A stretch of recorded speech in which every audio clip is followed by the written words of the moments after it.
One of the things that we've been getting a lot of requests for are groups from the 80s, the 90s, Mhm. because you must have seen past the mic, and we've grown so much Oh since yeah, then. yeah.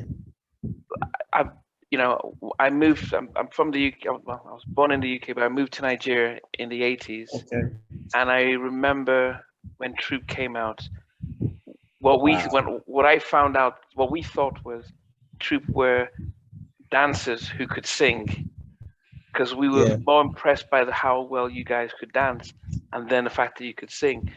But before we get into all that, we always like to go from the beginning, and we want to start from yourself. So, where were you sort of Sure. born and raised?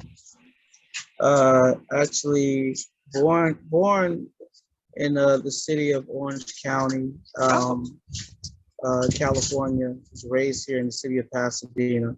Pretty okay. much grew up here all of my life. Um, and did a lot of singing with my family. We sang in church all the time and sang with our mom. My brother, my two sisters. So that's where the music started. Started with my family. Even though mom always allowed us to give a list to R&B, we were only doing gospel. That's all we did. Growing up in that back in those days, and I think most people that we know that come into the music industry come from the East Coast and the South, Yeah.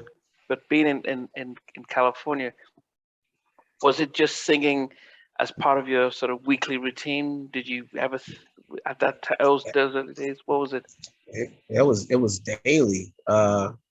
Because as a family we rehearsed pretty much Wow. whenever mom called on us, which was every day. uh we um what did we do? We uh we just sang every day as a family, and rehearsed. It was like a daily ritual. I mean, we would be outside every now and then trying to play sports, me and my brother, whatever. Yeah. There were people I remember that we could play sports with. They used to remember like balls, like we were playing football or kickball or something like that. A ball would pause in the air because they knew that we had to go inside and start rehearsing with moms. Oh. Wait, Yeah, it was deep. the rehearsal was, what was your mom getting you prepared for? Was it to sing in church on a Sunday, or what was Yeah, the? every Sunday, every Sunday. Okay. We were singing in church every Sunday. It just sun up to sundown. Morning service, Sunday service, evening service, afternoon service. I mean, we were just pretty much church, you know, all day on Sunday, pretty much. Now, And as we a traveled to, and we sang at all the churches here in the city of Pasadena and yeah. Los Angeles. I mean, just all over the place as a family. When I was a kid growing up. Now, as a child, did you enjoy doing that, or did it become? Did you after a No, while? Okay. Okay. no. Okay. It's something that that you were made to do because she used to make us sing. So singing was just not the thing that I wanted to choose for my life. I want to be a basketball player. Don't laugh at my height. I know that I'm 5'6", and I'm going to keep my 5'6" and a half. I have a really good jump shot. I still shoot every now and then, and uh, but as life progressed, I ran into a friend of mine, which we were both big time Michael Jackson lovers, and I'm speaking of Steve Russell. He was a great, incredible Michael Jackson dancer, but Oh, I never knew that he had the voice to be able to sing. I didn't know that at all. We, yeah. we just had it was just us, a whole bunch of kids from the Boys and Girls Club, and we would go ahead and do Thrillers and Beat It. Then he would go ahead and do and do Billie Jean, and then he would just go ahead and turn it out. So I mean, he was really good at that, and so I admired him for that and what he was doing and how good he was as a dancer, as doing Michael Jackson. He was awesome. So, but by this time though, you're still singing on the weekends. Yeah, Isaiah yeah, Thomas was probably, was he 6 foot? I don't know, but he was a little man in the NBA. But yeah. you were still having hopes to play basketball, or was it like? Well, I think it all changed once, for me when I ran into Steve. Uh, and it was just the chemistry that we had at dance as being dancers. But still at that time, I didn't know that he could sing, you know, Okay. and not, it was, I think he had just turned 13 or 14 years old, and his mom got him like this chocolate cake, got him the Michael Jackson black and silver beaded jacket, and got it and gave him a chocolate cake and a $20 bill. I remember like it happened yesterday. Wow. And he was on the phone with the girl, and he was singing the Michael Jackson song. He was singing "Lady of My Life." Oh my! And I was like, "Whoa!" I said, "Man, you can really sing." He said, "I can." I said, "Yeah." I said, "Steve, you can blow." I said, "Man, quiet is kept." I said, I sing too, but I don't tell people. My thing is basketball. You know, because that's what I was doing Tuesdays and Thursdays at the Boys and Girls Club, and then on Saturdays for the All-Star team for the boys, for the boys and girls basketball team. So I at one point, I think I was playing on, before I hooked up with Steve, at that time, I played on about maybe 4 different basketball teams at one time, trying to run away from singing.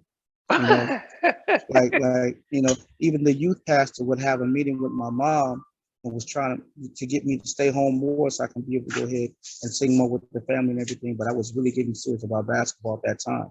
Okay. So when I met Steve and found out that he could sing, it was just how ironic that God used him to pull me back into really doing what I'm supposed to be doing, as a singer. So it's pretty cool. Because at that time, were you considering going to college to play basketball?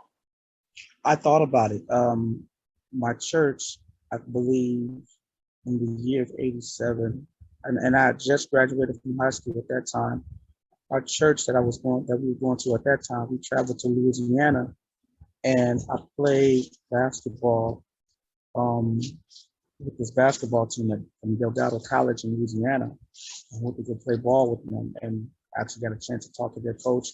He liked the game that I was playing, and he wanted to know, if I still wanted to go ahead and play ball, and go to college and play ball. But we had signed contracts with Atlantic in '86, but we couldn't come out with the record yet because Steve and myself, we had to graduate from high school first. Our parents didn't play that, so we had to graduate first. So, but as that whole entire year had came about, Troop wasn't doing any studio time and that like that. And so I made a call back to the guys to let them know. I was like, "Hey man, we haven't started anything yet with this record. I know we have this deal and everything. It's fine, but we're not doing anything." I said, "Man, my brain is still fresh. I can go to college. And who knows? And who knows what happens? What could happen for me as a basketball player?" And so they told me, they said, "Well, when you guys come home, from the church tour, it's time to go ahead and start the record." And pretty much that's what okay. So now you kind of jumped a little bit then, because I didn't realize that you were still in high school when you signed with Atlantic. So how did then? Yeah. So you and Steve, you learned that he could sing and dance. That happened. That happened during the Thriller days, Michael Jackson Thriller days, like during '82. Me hanging out with Steve, not knowing that he could sing at that time. But what about the dancing part? Because you mentioned the dancing part. Well, yeah, because he was a great dancer already. He was a great dancer, and I was one of his dancers as when he would do Thriller and Beat It. And then he would go ahead and do Billie Jean after that, and he would just tear the place down.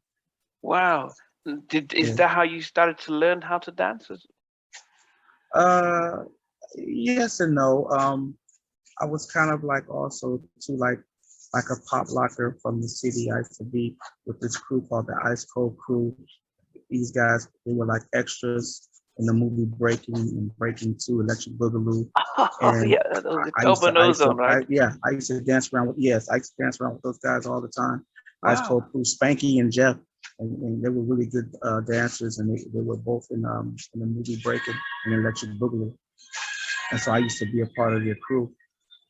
You see, that's okay. This probably explains why we all thought, as I said, when I was in Nigeria, that you guys were dancers who could sing, as opposed to singers who could, Everybody in the group who auditioned, that was the thing that you had to do.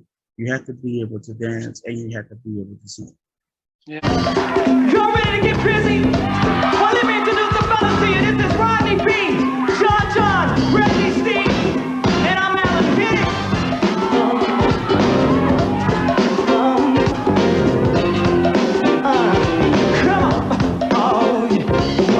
Thanks for watching. Please remember to subscribe to the channel, but most importantly, to press the notification bell so that you can be notified when we do have a new interview.